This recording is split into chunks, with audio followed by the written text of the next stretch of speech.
Annyeong guys! For today's video, andito tayo ngayon sa may Eco Peace Park or Egibong. So ito yung park na malapit dito sa may North Korea. So hindi lang DMC, yung sa Baguio yung pwede nyong puntahan para makita o matanaw yung North Korea. Dito to sa may Gimpo, sa may pinakadulo ng Gimpo, at dito makikita nyo yung North Korea. Yan. So meron Starbucks dito na tanaw mo yung North Korea sa kabilang side. So tara puntahan natin yung Starbucks na yon. Tignan natin kung ano makikita doon. 1,500 nga pala ang entrance dito. Kasama na yung entrance dyan paakyat sa taas. Yung Starbucks dito, andun siya sa pinakatuktok ng hill. Andun siya mismo sa observatory, kaya medyo mataas talaga yung paakyat. Pero okay naman kasi mag-i-enjoy ka dito sa hanging bridge nila. Actually, kabubukas lang din ng Starbucks dito, kaya talagang maraming pupunta. Marami sa mga tourist dito pupunta para lang makapagkape sa may Starbucks dito at para maiba naman yung experience. Biruin mo ba naman, ito yung pinakamalapit na Starbucks sa North Korea at tanaw na tanaw mo talaga.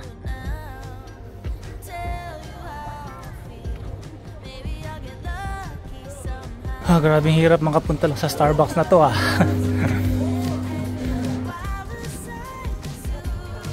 At andito na nga tayo sa tuktok. Dito yung observatory nitong Eco Park. At yung mga bundok-bundok na yun, ayun yung North Korea sa kabilang side.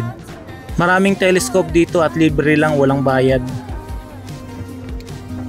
So gagamitin ko yung super zoom ng telepono ko para naman mas makita ninyo kung ano yung nasa kabilang side. Kung ano yung itsura ng North Korea. Ayan, kung nakikita ninyo, may mga taniman. Tapos may mga apartment na maliliit. Pero wala kang makikitang tao.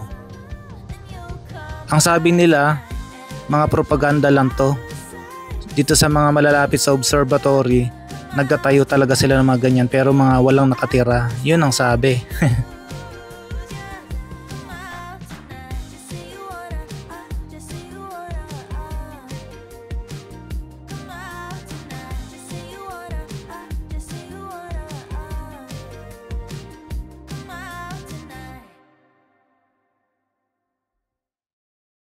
So bali marami pa mga gawang activities dito sa taas ng observatory. At syempre isa na dyan yung magkape at makinig sa mga tour guide na nagdi-discuss about North Korea and South Korea relationship.